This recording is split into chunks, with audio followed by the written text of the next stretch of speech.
Hello, I'd like to welcome everyone here tonight to this webinar entitled Navigating Seasons of Well-Being, Virtual Book Signing with the great Norman Rosenthal, MD. We're going to be focusing this evening on Dr. Rosenthal's newest book, Defeating SAD, A Guide to Health and Happiness Through All Seasons. In just a moment, I'm going to introduce and welcome Dr. Rosenthal, but let me just say right off the bat to express our gratitude to the Prairie Lights owner, Jan Weissmiller, for supporting this event and her dedication to promoting literature and poetry. I also want to let you know that signed copies of Dr. Rosenthal's book, Defeating SAD, will be available for those who purchase the book during this event, and they can be purchased through the link in your chat box at the bottom of your page. And also to let you know that a portion of Dr. Rosenthal's profits from this Prairie Lights event will benefit the David Lynch Foundation's Resilient Warrior Program to combat veteran suicides.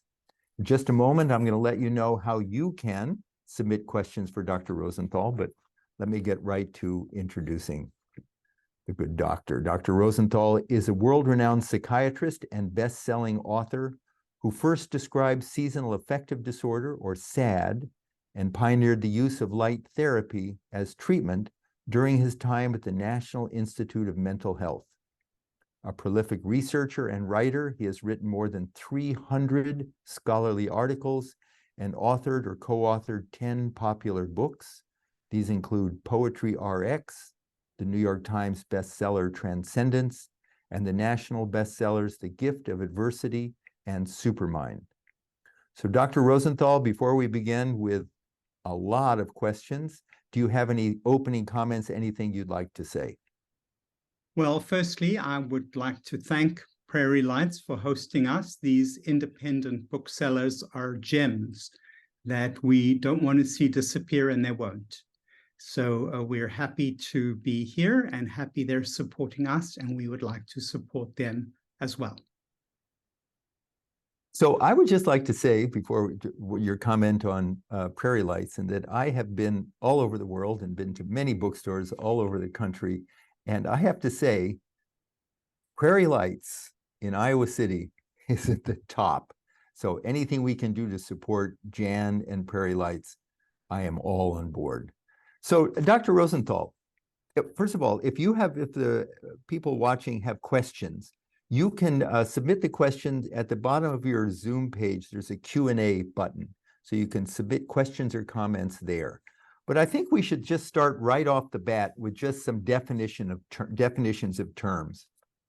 What is seasonal affective disorder, and how does it differ from other mood disorders? Well, that's a great question. The book that we're going to talk about tonight, Defeating SAD, starts off with SAD, as was the case historically, because some colleagues and I at the NIMH actually first described this syndrome. I know myself, when I came from South Africa to New York City, I had never previously experienced the slowing down of the dark days, such as I encountered there. So I knew something was going on. And then I joined this wonderful group at the National Institute, and they were studying light and melatonin, a very important hormone. We'll hear more about it. And at that point, we encountered a scientist who had seen these seasonal rhythms in himself and hypothesized that the light was driving these rhythms. And I said, look, we can't really study something if we've only got one individual. We have to find a group. And together with a wonderful Washington Post reporter, we put in an article asking, are there any people out there who have seen themselves get depressed regularly with the seasons? And thousands of responses came back. So from those responses, I put together the elements of what we now call seasonal affective disorder. Well, but it's different from other mood disorders? Well, yes, the biggest difference is that it's seasonal. that it comes every winter and it goes away every spring. It comes in the autumn, because right now, people who suffer from seasonal affective disorder are already feeling the typical changes. So what are these changes? There are slowing down, difficulty waking in the morning, just feeling tired and lethargic when you don't normally feel that way. And then you start getting the munchies. You want to eat more sweets, more starches, you gain a little bit of weight. And so it progresses from October through November, through December, till it reaches the worst symptoms, which can be very disabling. So if you got a snapshot of somebody at their worst time, you wouldn't necessarily be able to distinguish that person from a regular depressed person. You actually have to look back over the history, over the seasons, to see whether there is this kind of predictable pattern. So this is all due to the diminishing light here in the northern hemisphere. Diminishing light, and that's what's causing why we have to start, because I was going to ask that question. So we are 2 weeks away from the first day of autumn, and now we're talking about, seasonal affective disorder in winter, and you are recommending that we start now, and that this is something incredibly relevant today. Could you explain? Definitely, that's very well put, because if you wait until you're really down in the dumps and in the pits, you're not going to be as effective in stalling off this sequence of symptoms that is present in seasonal affective disorder. So if you catch it early, as they always say, prevention is better than cure. If you know you're one of those people who's going to get depressed regularly each winter, then I would recommend that now is a very good time to start. You're probably already feeling some of the symptoms. So maybe just explain again a little bit, what is it? How could sunlight, and forgive me for being naive, but how could a little less sunlight or less sunlight have such a profound effect on actually creating deep depression for people? What is it? What is the effect of sunlight or light on mood? Well, it's interesting, because it's like saying, how can a vitamin deficiency cause beriberi or scurvy, or vitamin D deficiency?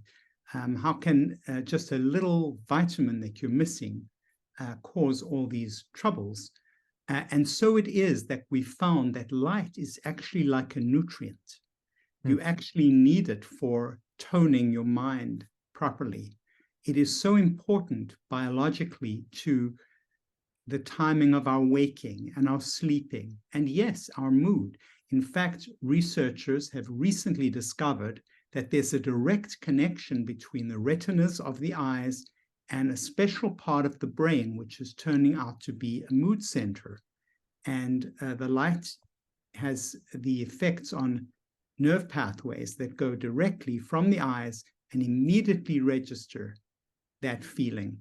And at one of the chapters in my book, I quote that wonderful line, "Drink to me only with thine eyes, and I will pledge with mine." The idea of drinking with one's eyes, it seems very poetic and not very realistic, but the fact is that just like the tongue has receptors that the thirsty man will pick up water with and feel quenched and satisfied, so the eye has receptors that will pick up light, so that somebody in the depths of winter who's feeling down and low and slowed down will come to life, even like a plant can open its petals. Is it almost as if we're metabolizing or digesting somehow light? I mean, it's not the literal digestion, but is that true that we crave this and we get those nutrients as if through light and through the eyes? It is very analogous, because we know that plants do that. If you put a plant in the dark, the plant's going to wither. The plant needs the light for photosynthesis, for feeding its roots, for feeding its bulbs, and for growing its flowers. Well, I don't want to make an exact analogy there, but it is not completely dissimilar. They've got receptors, they sense the presence of light, in their case, UV light, in our case, just bright visible light, and we come to life. I've seen it in my office. I used to do this. I had one patient that might be of interest. He was a motor car salesman, and he would get depressed every winter. Every autumn and winter, he would get depressed, and he came in and he said, the last 2 winters, I resorted to cocaine because I was so down, I couldn't sell any cars. And I'm beginning to feel that way now. And if you can't do something for me, I'm going back to cocaine again. So just as an experiment, there's a light box in my office. It's like this big fixture standing on a stalk, and we can talk more about light boxes. And I turned it and I shone it at him, and I said, let's just keep talking. And as we kept talking, I could see this man coming to life, and I could imagine him selling me a Tesla, And, so yes, it is like a nutrient, and it can have a very immediate effect.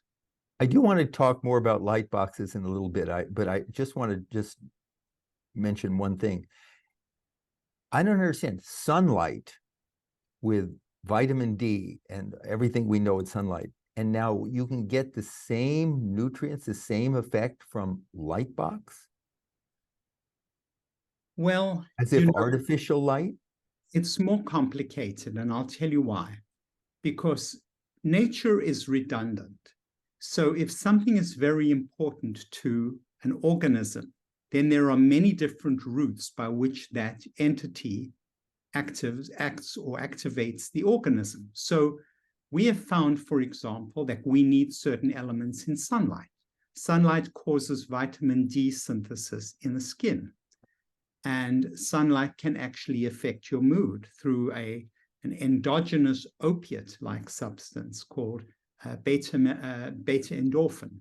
And so the sunlight can activate us and make us feel happy through its effects on our skin.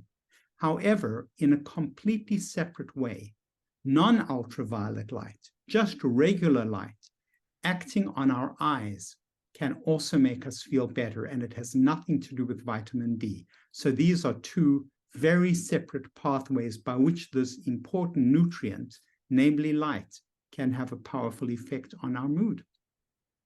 So for those of you who just joined, my name is Bob Roth, by the way, and I am interviewing Dr. Norman Rosenthal.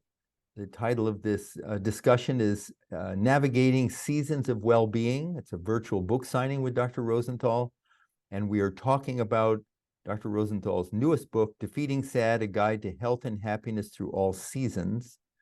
And Dr. Rosenthal is a world-renowned psychiatrist and medical researcher and best-selling author who first described seasonal affective disorder and pioneered the use of light therapy as a treatment during his time at the National Institute of Health. And I also want to let you know that if you have questions for Dr. Rosenthal, you can submit them. The Zoom site that we're all on, there's a Q&A button there, and you can submit it there, and we'll get to as many questions as we can. And also want to let you know that a portion of the proceeds from Dr. Rosenthal's sale from this Prairie Lights event will benefit the David Lynch Foundation's Resilient Warrior program to combat veteran suicides. I want to come to that a little bit later. So, Dr. Rosenthal, winter blues, is that the same? Is that just another word for seasonal affective disorder? Winter blues? I've heard that term. It's a milder form of the condition because, you could have major depression and you could have minor depression, even if it's not seasonal. And in exactly the same way, you can have a major seasonal affective disorder that can really debilitate you, and you can have a more minor condition. Well, so let's think about, what does a minor condition look like? It's a minor. It's a major condition when it happens to you. It's a minor condition when it happens to somebody else. Right. So a minor condition, let's say you're a writer and you've got to deliver an article, a document by a certain date. Well, in the summertime, you might be able to write these glorious sentences and phrases that literally dance off the page. And in winter, you kind of just struggle, to get the boy stood on the burning deck kind of out of your pen, because you're slowed down. So you'll get that article in, but it won't be glittering and glowing and shining like you really want it to be. You're less creative. You're less productive. You don't get those great ideas that you get in the summertime. So yes, it's minor, but if you're an artist or a journalist or a doctor or anything where you are required to deliver with a high degree of excellence, this is really a disadvantage and a deficit. And fortunately, the kind of light that can help the major version of the problem can also help the minor version, as can other interventions, which we're going to discuss. So I think it's just a matter of degree, and also you could vary from year to year. 1 year, maybe you're living in North Carolina and it's not so bad, or Florida, and then you come up north to New York City, and now you're feeling that winter more severely. So it's not like you've got either SAD or winter blues branded on you. It can change depending on the circumstances. Okay, so now we're going to pivot here. So you've conveyed some of the symptoms that a person can have when they have, do you call it SAD or you call it SAD? Either way, it's interchangeable. So SAD, SAD. So some of the symptoms, and people have resonated with that. Oh, I have some of those, or my partner has some of those, or my child. Now let's talk about, you referenced light therapy. What is light therapy? What is a light box? How do you, I can break this all down. How do you know what to pick? How, what light box to use? Are they all credible? This is a whole sort of confusing area for a person who's just stepping into this discussion now for the first time.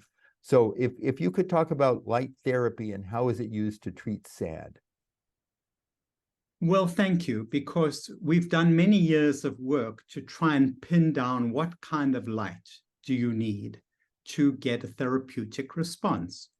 And historically, they've used light fixtures or light boxes that over the years we figured out how to make the best boxes. For example, I've got one light box here. Let me see if I can bring it into the screen and show the audience. Here it is. This here is a light box. It's quite large, as you can see. Could you show the side? All it looks like actually a computer. Oh, I see. So the light shines on that. The light so shines. Box is more like a screen. Is it Yes. Is there a depth to it? Could you turn to the side? Sure. Here you go. Oh, I see. So I got it. Okay. It stands on a couple of legs, you see, aluminum legs. And what these legs do is they raise it above your eyes. So, the eyes are adapted to getting light from above, which we get from the sun normally. And here you're getting light. This is just one of many varieties. I feature in my book those varieties that I think have been best tested and are most valuable for the consumer. This is one of them. It's called the Daylight Classic. So I'll put it back down. You don't want to be rough with a classic, So it's got to be a certain size. It's got to emit a certain amount of light. Now, the measure of light is called lux, L-U-X. And an indoor environment would have about 300 lux, an office environment. If you went into your supermarket, it could have 500 or 700 lux, because they find that if they turn the lights up, people buy more material from supermarkets. It has a behavioral effect. So, in the early days, I remember, excuse me, before there were light boxes, my patients used to go to the supermarket and wander up and down the aisles to get a fix of light. Really? Yes. Or one of my patients, I remember, she went to the Xerox office, the Xerox room, and we don't even know what a Xerox is anymore. a duplicating machine room because that's where the light was brightest. And so 700 would be a bright office environment. 1,000 would be if you walked out on a cloudy day, and on a sunny day, not if you look at the sun, you should never look directly at the sun. On a sunny day, you've got about, at dawn, about 10,000 lux. So that's what the standard has become, 10,000 lux. So you will see many of these fixtures advertised as 10,000 lux, but be careful, because you saw the machine I showed you was quite large, but some of the ones being advertised online, they're teeny weeny boxes. And yeah, if you put your nose exactly at the right place, you might get 10,000 lux. But who's going to put their nose just in one place? You move your head around. So that's why a bigger box, fluorescent lights, which incidentally are being phased out because of their environmental impact, and are going to be replaced by LEDs. But those would be good lights where there's a screen that filters out ultraviolet light that could hurt the eyes. And so there are these sort of special boxes that have been tried, tested, measured. I include all that information in my book. And so that's just one other resource that's there. But of course, I pack it full of every hint. You see, I've been working in this area for 40 years now. Since my colleagues and I described the syndrome, did the original studies, I've worked with clients and patients for all these years. And so what I wanted to do was I wanted to condense everything I know into one book, but I wanted it to be beautiful. I wanted it to be small, concise, and have everything you need to know in clear chapters. In fact, I'll share a little anecdote. We had a little seminar, you, me, and Sharon Isbin, who's a world-class classical pianist. We were talking about guitarist. Yeah. We were talking about transcendental meditation and creativity. And afterwards, Sharon and I took for coffee, and I was busy trying to complete a book. And so, you know, two writers get together, two artists get together, you start complaining. So I said, well, you know, I've got to do this and I've got to do that and I've got to proofread it and blah, blah, blah, blah, blah. And she turned to me and she said, yes, and it's got to be beautiful. And I've never forgotten that, because you should never do art that isn't beautiful. And so from the cover itself to the quotes inside, I've tried to make it interesting, useful, but above all, I want it to be beautiful. Beautiful. Now, for those of you who are just joining, my name is Bob Roth, and I am interviewing Dr. Norman Rosenthal about his new book, Defeating SAD, A Guide to Health and Happiness Through All Seasons. And we are here with the good graces of Prairie Lights Bookstore in Iowa City, and the owner, Jan Weissmiller. With great gratitude to you, Jan, for supporting this event and your dedication in promoting literature and poetry. And signed copies of Dr. Rosenthal's book, Defeating SAD, will be available to those who purchase the books during this event. And they can be purchased right now. There's a link, a link in your chat box at the bottom of the page. And also want to remind you that a portion of the sale of Dr. Rosenthal's profits from this Prairie Lights event will benefit the David Lynch Foundation's Resilient Warrior Program to combat veteran suicides. Okay, a couple of more questions about the light box, and then I want to shift to a bigger picture, which is what kind of habits do you recommend that all of us use, whether we have an issue with light or not, to promote year-round health and happiness? So a couple more short questions, short answers. How can an individual incorporate light therapy into their daily routine, especially during these darker seasons? How do they begin? How much time is involved? What do they do? Well, the amount of time is going to vary from individual to individual and from season to season. So now it's September. Maybe I personally am using maybe 10, 15 minutes of light in the morning.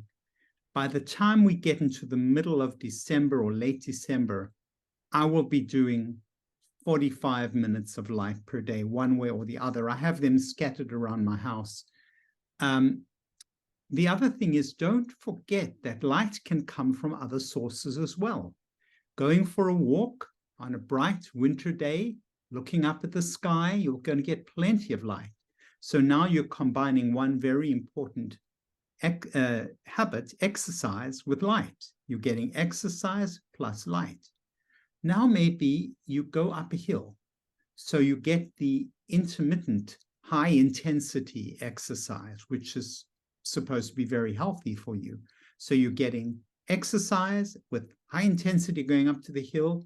And when you get at the top of the hill, guess what? You've got this beautiful vista all around you.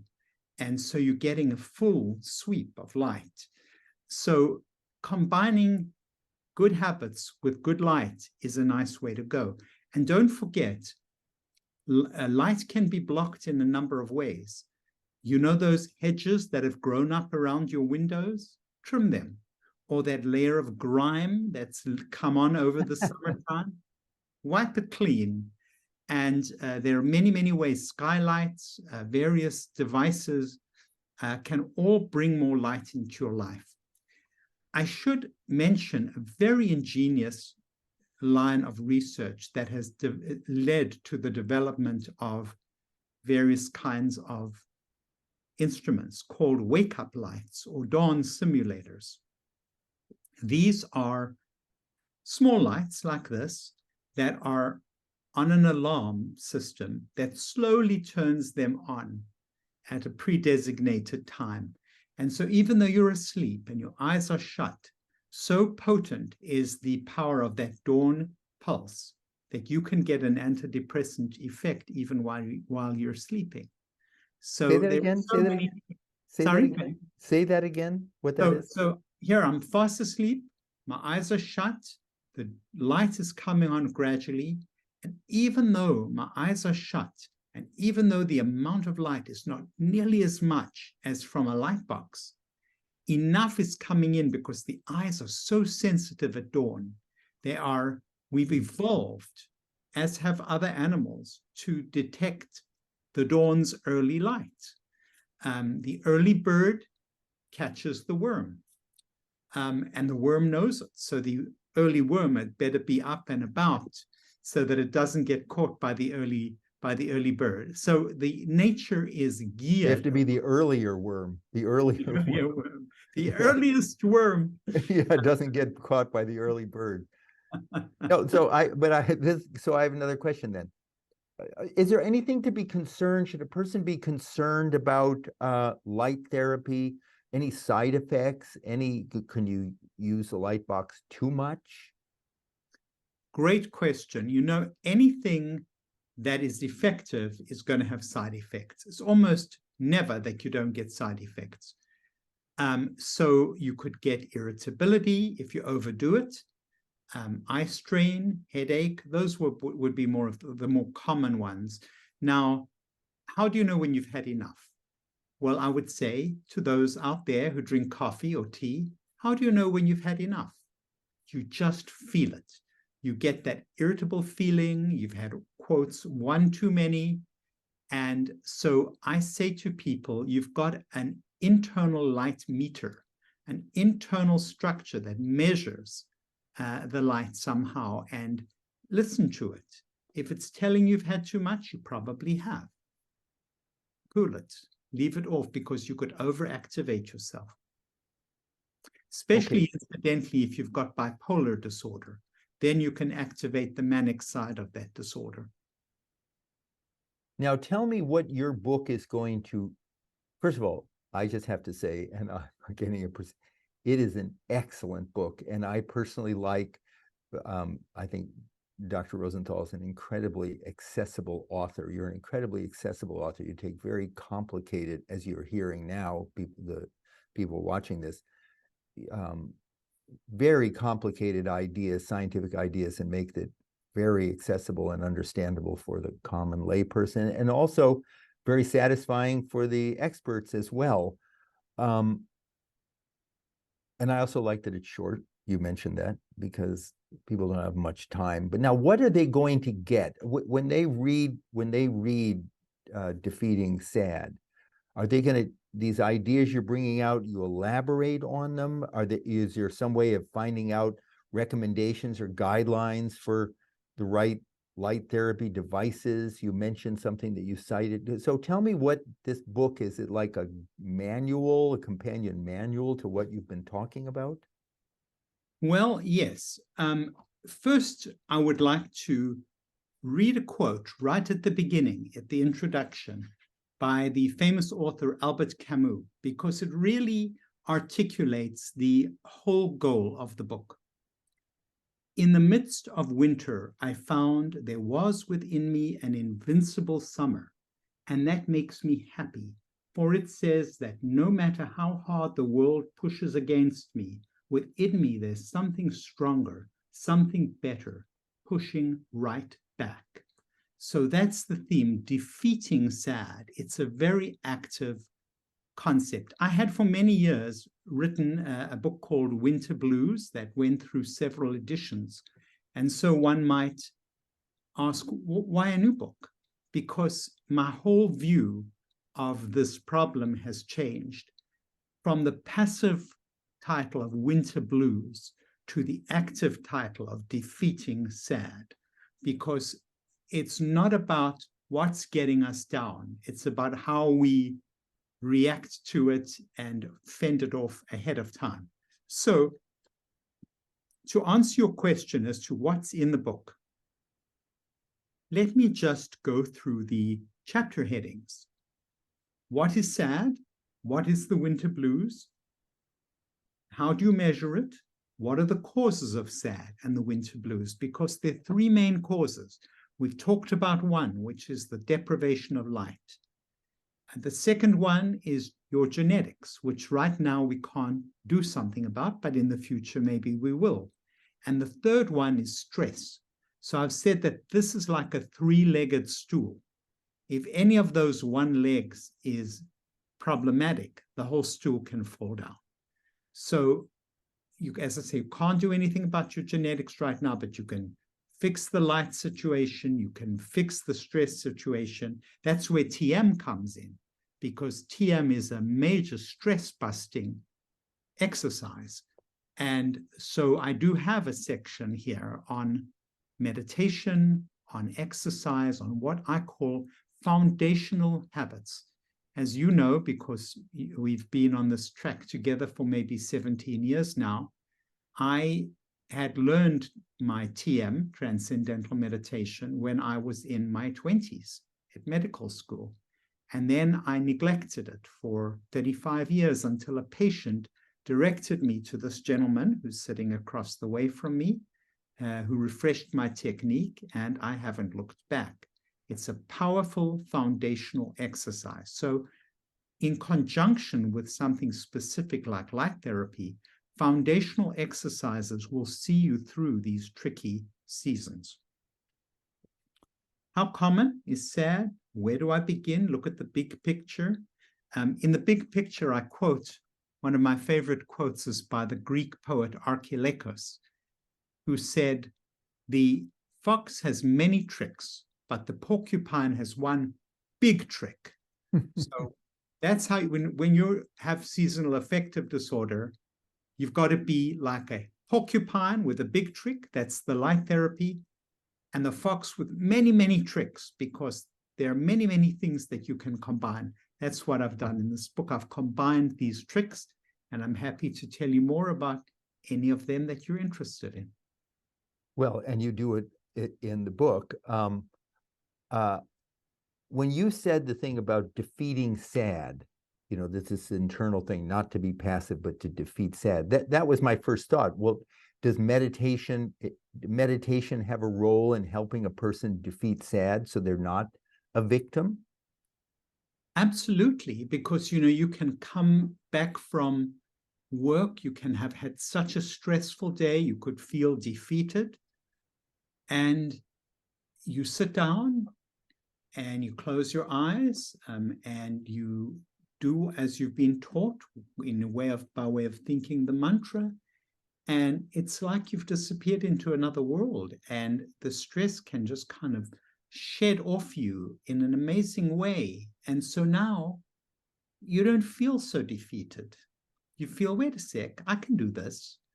I don't have to do it all at once. And so slowly, you start fixing your dinner, turning on the TV, interacting with your family, and the evening just unfolds in a more joyful way. Now, the TM may be the only thing that's happened that was the inflection point between the stressed out person who came back from your day of work and this rather pleasant person who's engaging and interacting with the people around him or her. You just said something, and I want to, since you brought it up, we'll go off on a few minutes on this, and then I want to come back to some of the other foundational habits. But you said when you do your transcendental meditation, you disappear into another world. Now, that could sound disorienting to a person who doesn't know what that means. Could you explain more? Is that a scary experience? What is that? Well, unbeknownst to me, there is inside oneself a beautiful space in your mind. It's not a literal space, it's a figurative space. I was just reading this to one of my clients today, that there's like a mind within the mind that you can just rest in and that you can just enjoy. And that's the other world I'm talking about. It's nothing strange or curious. It's just part of you. But it's a part of you that maybe you don't visit often enough, because it's a beautiful part where things cohere and fall into place. And I actually, inspired by Bob and our friendship, have written 2 books on the subject. Transcendence, which was my first book on TM. That was a New York Times bestseller. Yeah, that's right, it was. And that it really reflects, I say it's like first love, when you're so transformed by a new discovery. I mean, you're not discovering anything. I'm saying it's like when you discover a new restaurant, you didn't discover the restaurant, but it feels like you did because it's new to you and you'd love to tell everybody about it. Listen to the restaurant I discovered. So it's that kind of discovery, but it was the original passion on doing TM, learning about it, learning all the things it can do. But then after 5 years, I realized that it was actually changing the way I think and helping me develop all kinds of skills that I had wanted to develop for a long time. So I wrote a book called Supermind. And I guess that it's appropriate that I mention this today because I could not have written this book without that discipline. My last 3-4 books have all been inspired by this practice because it's enabled me to be the best person I can be. So when I say use light for your winter depression, yes, it's an amazing tool. I have a whole chapter on medicines. Some people may not respond to light alone. They may need a little help.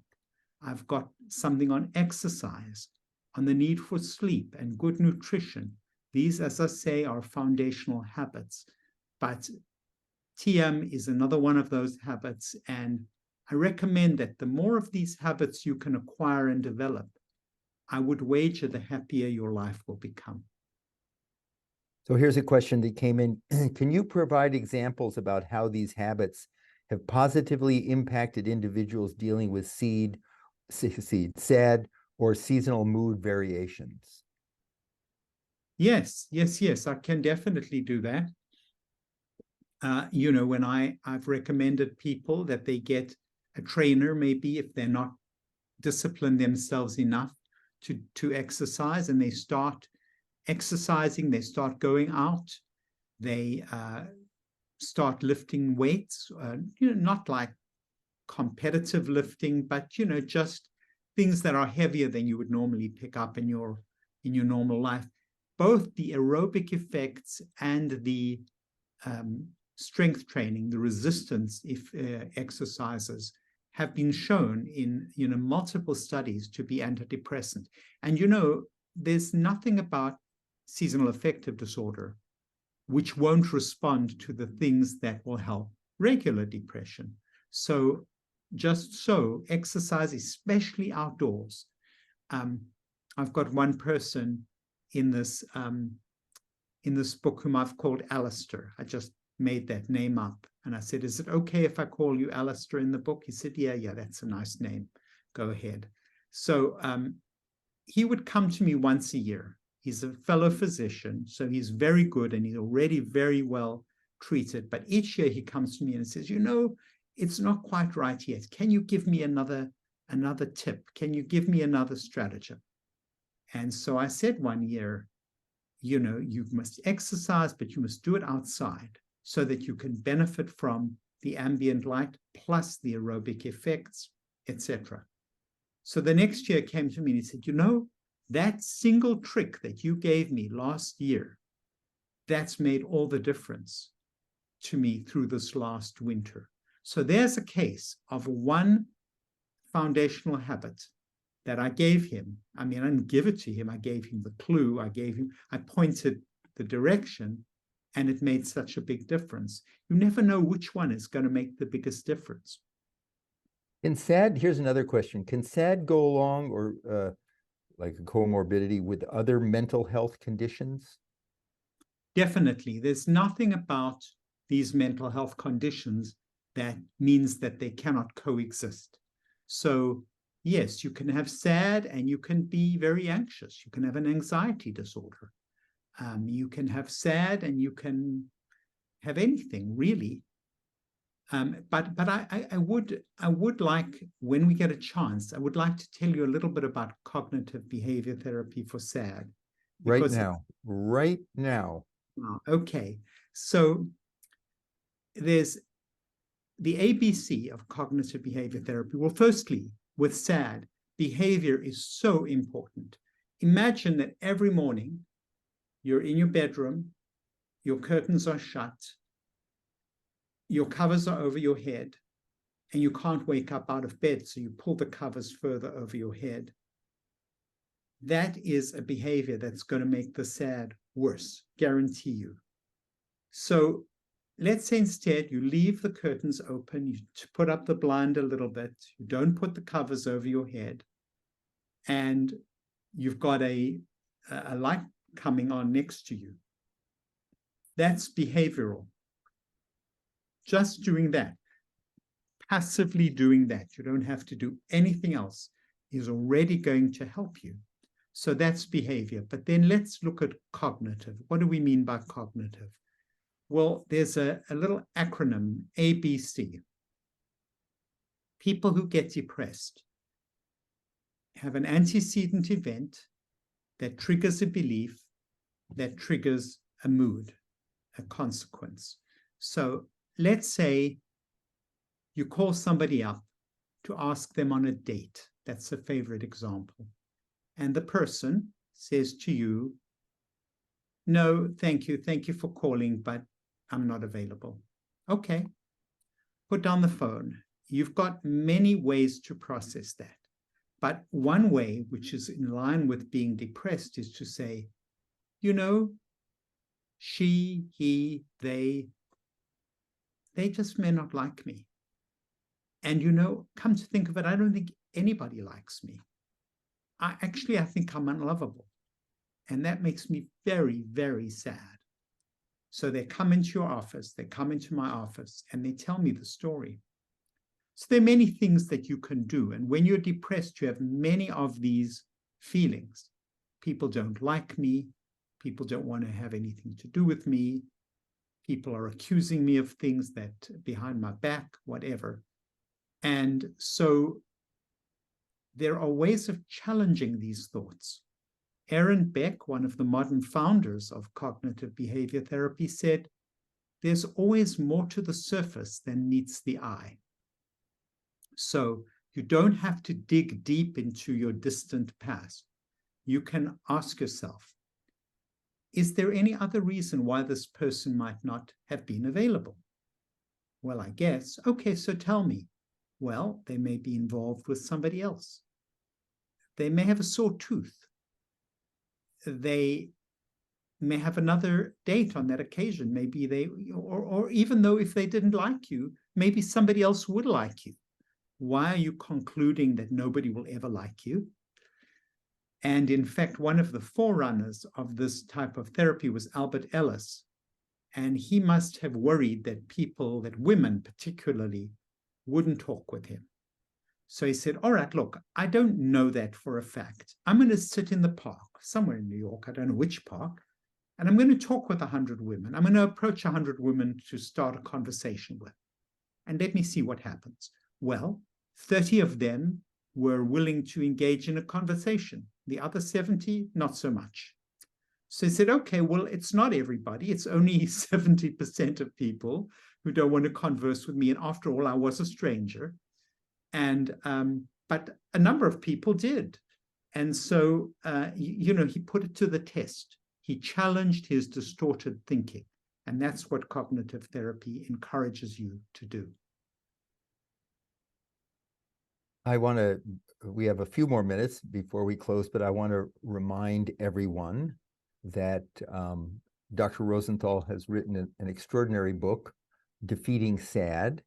And when you purchase it during this session, during this event, through Prairie Lights Bookstore, which you can get the URL to purchase it at the bottom of in the chat box at the bottom of your screen, you're doing several things. You're supporting Prairie Lights, an extraordinary independent bookstore, and we all want to support our independent bookstores. You're also a percentage, as I said earlier, a percentage of the profits from Dr. Rosenthal from the sale of the book this evening will go towards supporting the David Lynch Foundation's Resilient Warrior program to help combat veteran suicide. And I just would like to ask Dr. Rosenthal to comment on this. I hear you talk about, and it seems like it's the basics. You have to manage stress, you have to eat right, you need to exercise, you need to get enough sleep, and it's important to have a good social support system. That's the formula for everything, it seems like. I mean, bipolar disorder, anxiety, depression, burnout, how to maximize or optimize your creative potential, so many things. What is it about those fun, and this again seem like a naive question, but I love from the perspective of a medical researcher, what is it about it's always the same. It's always the same formula, in addition to, of course, medicines when appropriate and all of these. But why? Well, I just must add, you left out light, but otherwise you got them all. And is light also essential? It is, isn't it? Walking in the sun. It's a foundational exercise for many of us, me included. Okay, before you do that, then that also shows because even for myself, who's read your books and love your books, that it was not right at the tip of my tongue. Diet, exercise, getting enough sleep, stress, tip of my tongue. But you're right, getting enough sunlight or light. You put it beautifully. It's not always intuitive until you do it and you see the difference it makes. But all of these things are important, and that's why I've given chapters to all of them. What you eat is so important. We're finding it more and more. What you eat is important. Processed foods are associated with depression. Processed foods, salty, sugary, fatty foods, or the wrong kinds of fats, trans fats instead of olive oil, etc. It affects your longevity. And don't forget addictive habits, drinking alcohol too much, smoking, etc., etc. These things that give you a quick fix, even eating donuts. One of my patients, I remember, would have 12 donuts by midday. And it's hard to imagine, really, but that was what kept her going. And there are better ways. So eating, yes, it's absolutely important. At the top of the chapter on eating is a quote in German: "Der Mensch ist, was isst." The man is what he eats. People are what they eat. Exercise has become, incredibly important, and there's so much data for it. Meditation, we've spoken about already, so much data, and on. Sleep is really important. All these things are important, but they're wonderful, because if you sleep well and you eat well and you exercise and you've got connections, let's not forget about that. The Surgeon General's new book on loneliness. Loneliness is such a sad and unhealthy state. Connections with people, just what we're doing now, we're connecting with each other. So these are healthy things, and these are things that I talk about and promote in the book. So let's go back, as we finish up here, let's go back to making the point again, that because it's, if I overlooked that, and I read your book as you were writing it, so, and give me the key reasons why people who are watching this, why we need to bring light to the forefront of our essentials, because we know it's important to get enough sleep, and we know it's important to not eat junky food, and we know it's important to manage stress or meditate. But now, tell me why it's equally important, on the same level, if perhaps more so, but on the same level, light. Well, and we've evolved, humans and other animals, we've evolved with dawn and dusk, day and night. The night is as important as the day, because the dark is necessary for sleep and the light is necessary for activity. And since so much of our lives, we need to be active and effective. And incidentally, I see there's a lot of questions in the chat box. I don't know if we should. No, I've been pulling them up. Okay, wonderful. Yeah. So anyway, we've just realized in the last couple of decades that this is a vital element, especially for some people, to sustain their mood and activity levels and creativity and joy through the dark season. Okay, here's another question that just came in. Are light boxes okay to use when you're on medication for anxiety? Well, yes, the answer is yes. They can jazz people up a little bit. So you have to, light boxes, it's not an all or none thing. You can use a little bit, you can use a moderate amount. If you're already being medicated by somebody else, you may want to check in with that person and say, I'm feeling a little down in this winter time or autumn time. Do you have any problem if I start a light box? But some of the symptoms of SAD are anxiety. So it could even make it better. But, like everything, you try a little bit and see how it works. And then if it works well, then you try more. So I wouldn't, go sit in front of a box for 6 hours, you do be moderate.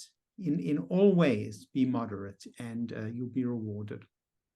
Is there a specific light box or SAD light lamp that Dr. Rosenthal would prescribe?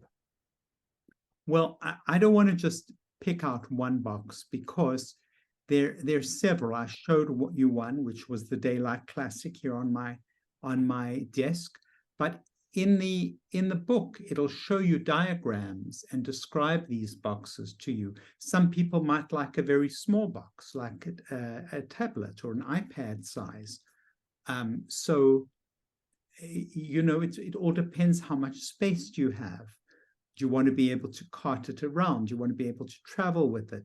These are all factors that you want to consider, and that's why I don't want to just give you one box, but I did give you one box because that's the one that happened to be on my desk and one that I do use quite regularly. Okay. Final, before I wrap up here, final comments, encouragement, and about your book, about, you said at the beginning, not before you said at the beginning that you wanted to condense, you wanted to take 40 years of experience. And I should say that when we're listening to Dr. Rosenthal, we are listening to not a, but the world authority on seasonal affective disorder. And again, why this book? Why is this relevant? Why is this important? Why is it that we just heard what you had to say? And okay, that's good. I'm good to go. I don't need to spend the 20 or whatever, $25 to get the book.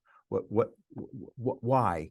Well, a couple of thoughts. The first one that I don't want to escape is that all my books before that I've written have been recorded for Audible. But this one I wanted to record myself because I wanted the listener to get the experience of being in my office or my guest and getting it straight from me. You know, I always felt that the more silvery and delicious somebody's voice was, the better it was to listen to them. But as I've listened to some books myself, I find that there's something about the authenticity of certain kinds of books that have been written and are now being read by the author that I wanted to create. So just to let people know, it is available. And I did record it. And so maybe you're sick and tired of my voice already. And No, I'm sick and tired of it already. No. But anyway, there it is. But what I would say is I wanted to condense in a very palatable way my 4 decades of work so that you can get every benefit of what I've thought to be very important. There are many things I left out of the book, long stories and complicated explanations that I only included in the book what was either useful or interesting or beautiful. So I hope you will. Say that again, useful, interesting. Interesting, useful, or beautiful. So I hope that you find it interesting. I hope you get much use and benefit from it. And I hope you actually enjoy it and find it beautiful, like that quote of Albert Camus about the invincible summer. I hope you will all find the invincible summer within yourselves and that the book will help to guide you there. Well, thank you. Many questions are coming in under, to the last second. There's not enough time. Dr. Rosenthal addresses these questions in the book. Would you like to say something about Prairie Lights and Jan? Before I do, I just want to say if your question hasn't been answered, you're welcome to email me, info@drnormanrosenthal.com. Beautiful. Email me. I'll be happy to do my best to answer your questions.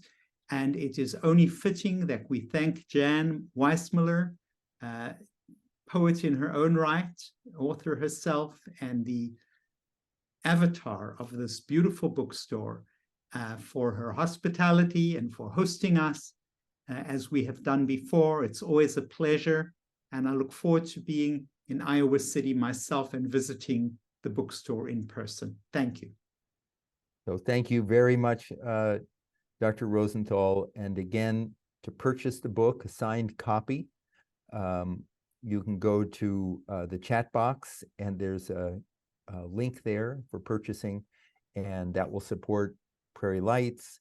That will support an initiative to help veterans combat suicide, and will make Dr. Rosenthal very happy for the hard work he put into dedication, months and months and months, to synthesize 40 years into something that's so palatable and so beautiful, and I think very, very, very transformative. And I have to say to everybody watching, I'm a positive person, but I am very honest, and I would not be saying this about Dr. Norman Rosenthal's book if I did not. I wouldn't be here if I didn't believe deeply in the message and the practical applications and benefits of what you've written. Dr. Rosenthal. So thank you very much for your labor of love and your wisdom, and appreciate everyone joining. And again, you go to the link in the chat box to find out how you can purchase the book. And what is it again, if they have questions for you? Info at? I believe it's info@drnormanrosenthal.com, but go to my website. My website's normanrosenthal.com, and that'll direct you to how to communicate with me, and it's full of other resources. normanrosenthal.com. I think it's normanrosenthal.com. That's right. Very simple. I hope you're right. You're a national, international treasure, Norm. Thank you very much, and thank all of you for joining with us for the last hour. And Jan, great bookstore. So thank you and have a great evening. Bye. Bye-bye. Oh, and Mike Perez, thank you for hosting this. And Eric, fantastic. Thank you. Take care. Bye.